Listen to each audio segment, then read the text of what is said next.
मो चैनल संस्कृति एवं परंपरा को विष्णुर्जिष्णुर्महाविष्णुर्प्रभ विष्णुर्महेश्वरः लोककर्ता जगन्नाथो महीकर्ता महाजसाः। सर्वसम्मत कामदा एकादशी।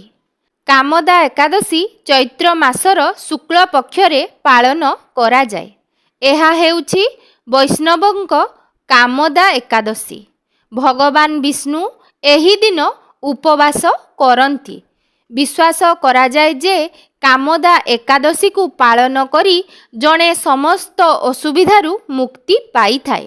कामदा एकादशी रे भगवान विष्णु को पूजा करा जाए। एही दिन उपवास समस्त प्रकार दुख एवं जंत्रणारू मुक्ति देई थाए।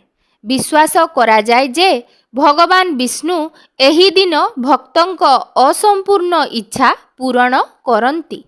तेणु एहाकू फलदा एकादशी बा कामदा एकादशी मध्य कुहा जाए। जदि आपणक स्वामी किंबा पिला खराब अभ्यासर शिकार हुअन्ति तेबे आपण कामदा एकादशीर उपवास पालन करि परिबे। कामदा एकादशीर उपवास विधि। एकादशी को उपवास द्वारा पालन करा जाए। सकाळे गाधोइबा परे धळा सफा पोशाक पिंधन्तु एवं विष्णुदेवंकु पूजा करन्तु। विष्णुदेवंकु हळदिया फूल आंब किंबा तरभुज तेल क्षीर एवं पेड़ा अर्पण करन्तु।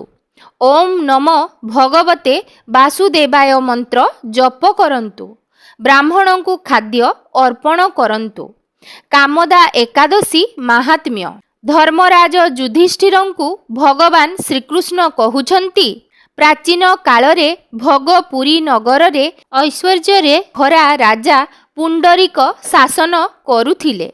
भोगपुर नगरी रे अप्सरा किन्नर एवं गंधर्व माने वास करुथिले।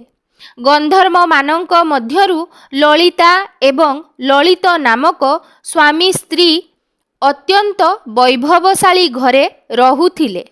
थरे पुंडरीकंक राजसभारे गंधर्व मानक सहित ललिता गीत बोलुथिले। ललित मध्य गीत गाउथिबा बेले पत्नी ललितांकु ध्यान करी गीतर लय भांगी देले।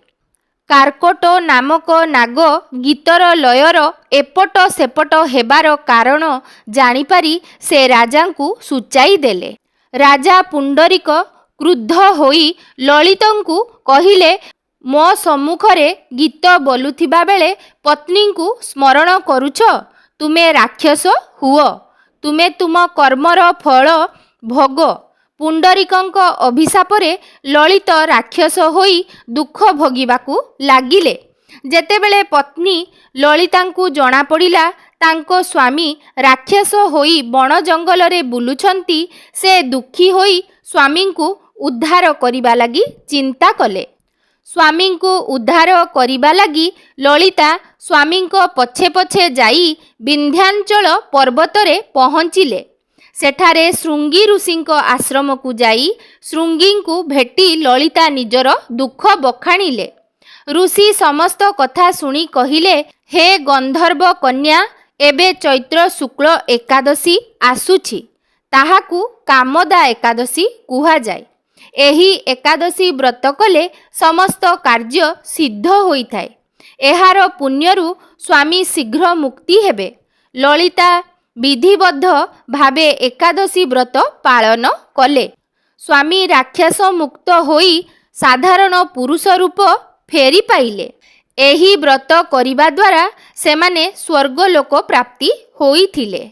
पद्महस्तश्चक्रपाणिः शंखहस्तो गदाधरः महावैकुंठवासी च लक्ष्मीप्रीतिकरः सदा। तेबे पवित्र चैत्र शुक्ल एकादशी बा कामदा एकादशीर पावन अवसर रे श्रीजीव मानंकर दिव्य दुर्लभ आळतीर दर्शन करिबा सहित अळा बेढ़ारू समग्र जगतर मंगल कामनार्थे चुनरा सेवायतों द्वारा पवित्र महादीप उठिबार विरल दृश्य को ଆମେମାନେ ମଧ୍ୟ ଆଗକୁ ଭିଡ଼ିଓ ମାଧ୍ୟମରେ ଅବଲୋକନ କରିନେବା। ଚାଲନ୍ତୁ।